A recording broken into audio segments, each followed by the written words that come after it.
Welcome back to Metropole Television. You are watching a business. Get involved 2146. That is your SMS line at Metropole TVKE across all your social media platforms this morning. Let's get back to the Central Bank of Kenya's Monetary Policy Committee that has opted to retain the bank's policy branding rate unchanged at 7%. Now, according to the CBK Governor Dr. Patrick Njoroge, the decision was taken because of the ongoing implementation of various taxation and spending measures. Now, the governor said the committee is satisfied that the raft of policy measures that have been effected since March have the intended effect on the economy. He further noted 1.12 trillion shillings worth of loans, accounting for 38% of all loans, had been restructured by the end of August. However, the ratio of non-performing loans to gross loans rose to 13.6% compared to 13.1% in June. Now, the non-performing loan increases arose from the real estate, personal transport, and communication sectors owing to the subdued economic environment. Good. Now the question is, the CBK has time and time again left the lending rate unchanged at 7% during this COVID-19 pandemic. Would you agree that it has played its purpose in achieving the desired impact as well as increasing credit for borrowers? To answer that question and many more this morning, we are joined by George Bodo. George Bodo, that is your first question, and that is everybody's question this morning. 7% again, has it achieved its intended purpose? Good morning. I think that we need to provide some background to monetary policy. What's monetary policy? Monetary policy is a series of actions by the Central Bank of Kenya and any other central bank to control the amount of money that banks create. I mean, banks create money out of thin air by issuing to the general public. And so that forms the basis of actions and tools and policies that the central place to control these the volumes and the nominal terms, the money that banks create. Because if banks create too much money, then the economy will likely heat up, because then that means that the demand for goods and services will be high because everybody has money, and that will push up prices. And the central bank's common mandate is to maintain price stability, and the prices run amok, then that goes against the price stability mandate. On the other side, if that money creation momentum becomes too slow, right, then that can also inhibit the economic growth, because then there will be no liquidity. There will be little liquidity in the market, and that's what you're seeing today. So the way central banks control the amount of money being created in the economy is by using a policy, what we call a base rate, or the policy signal, which is CBR. So depending on what they want, then they will signal. If they want more money to be created by commercial banks, then they'll lower the base lending rates. Money becomes cheap, essentially, because the base lending rate is the rate at which central bank lends to banks. So if it's low, then it means they want banks to pick up more money and lend. Now, with that in mind, what the central bank did yesterday was to hold. But where are they coming from? A couple of months back, they at a meeting, I think in April, they cut that base lending rate by 100 basis points. The signal was that we want more money to the economy because of what has happened, because of the COVID-related slack, to extend more credit to the real economy, which is why they are doing so. They've been holding it constant for the last couple of meetings. Basically, what they're saying is that let's wait and see what we did. What did they do in around April? They signaled that they want more money to the banks to create more money in the economy. So let's wait and see if they are likely to do that. The truth is they're not likely to do that, because one is that the credit risks in the economy are quite elevated right now. If you look at the MPC press communique, they are talking about 1.2 trillion.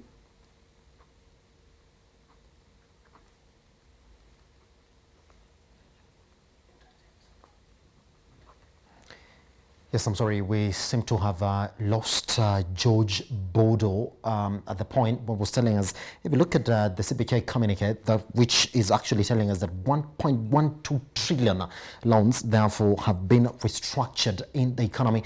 We're still on that issue as to why the CBK really did go back and retained the CBR at just 7%. All right, Bodo, I don't know whether you can get me now. We seem to have lost you there when you were at that point for the communique from CBK that was that 1.12 trillion in terms of loans have already been restructured. Yes. So I was saying that I was explaining the second issue why monetary policy. What I'm trying to say is that monetary policy today cannot help the economy get out of the doldrums, and I'm explaining that. I'm saying that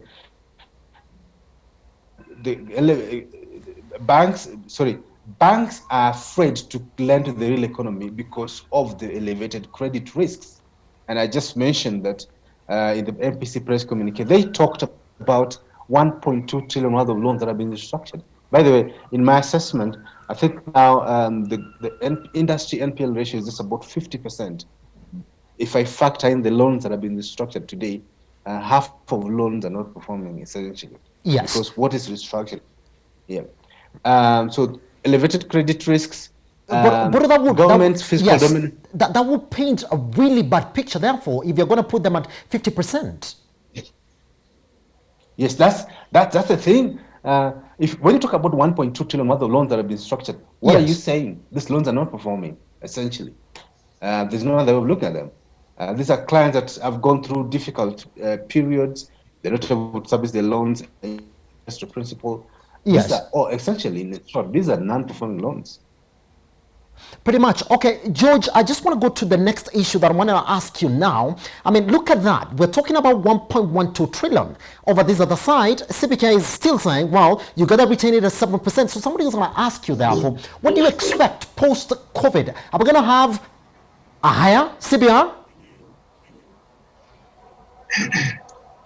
No, you're not likely to have a. You see, the point is the point argument I'm having here is that can monetary policy today help the economy? No, it can't, because what the CBK is practicing is what I call conventional monetary policy.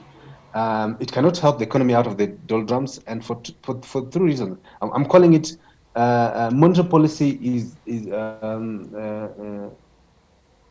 has been emasculated, and in facing what I call a triple threat. The triple threat is one, it's elevated risk in the economy, banks cannot lend, right? Two is government's fiscal dominance, and fiscal dominance essentially is the government's aggressive borrowing activities. You know, we are running fiscal deficit this current year of about 10%. That means government is likely to borrow more aggressively. Now, that means central bank has to keep interest rates low. Otherwise, if they raise them, the government's borrowing cost will be high, and the government doesn't want that. And finally, the central bank is also battling on the foreign exchange front. You've seen over the last few months, the foreign exchange markets have been much chaotic, and the central bank has been targeting a certain level in nominal exchange rate, which is why they've seen the very aggressive in the foreign exchange market. They are basically policing the foreign exchange market with the militarist force, and those three things, it's difficult for them to achieve them at the same time, which I'm calling them the trinity of impossibility. They can't. So that's why I'm saying monetary policy today has to be innovative enough. The conventional monetary policy, where the monetary policy committee sits back every 2 months or every month and calibrates the CBR, it's not going to get the economy out of the doldrums. Pretty much. Now, George, the last question that I have for you is this. You've had it. The CBK governor will come and tell you, while the banking or the financial service sector is quite resilient, the banking industry has been resilient. Where is this resilience coming from, especially when you're painting a 50% NPL book? I don't know why he's saying the banking sector is resilient. Two things. One, where he's saying that I think so far balance sheets look strong. Well, on paper, they still look strong, especially the tier ones that still appear to have strong capital levels. But the second thing, I would want the central bank to do a stress test of commercial banks and see to to what extent can they withstand a surge in NPLs? My view is that if banks have half of their loan books not performing, that is a risk, and I don't think any bank can withstand half of its loan books performing. And I think they need to do some stress tests and push the balance sheet, see how much can they withstand, who can survive the day if things got worse. And without that, those trusted results, we cannot. I don't think we can authoritatively say that banks are resilient. Pretty much, George, always a pleasure to speak to you, sir. Thank you. All right, thank you very much. Now let's look into another issue where it looks like Kenyans have to brace themselves for expensive ugali, with the latest directive from the president for Kenyans to sell a bag of maize at 2,500 shillings for 90-kilogram bag. Now the president, in his address to the nation, asked the ministry to make sure that the price is implemented to make sure that farmers get enough from their sales. Now the announcement comes at a time when the price of maize in the country was coming down to 2,100 shillings from 2,800 shillings 2 months ago. Mr. Ken Nyaga, chairman of the United Millers Association, which controls 60% of the flour market in the country, said the move by the president will be harmful to consumers. Now, the president also issued other directives aimed at safeguarding farmers and enhance their income. Other measures include lowering of drying and storing charges at the National Cereals and Produce Board, NCPB. Okay, now this morning, to help us understand this issue and paint a picture of whether Kenyans are actually getting ready for expensive ugali, we are joined by Peter Kwogum, is the former chairman, United Grain Millers Association. Mr. Kwogum, how are you doing, sir? I'm fine, God is good. God is good. I hope you're safe on the board. I can see you driving though. I'm not driving, but I'm in a car. Ah, fantastic. Okay, Mr. Kubugu, is this the start of expensive ugali as we do all of it?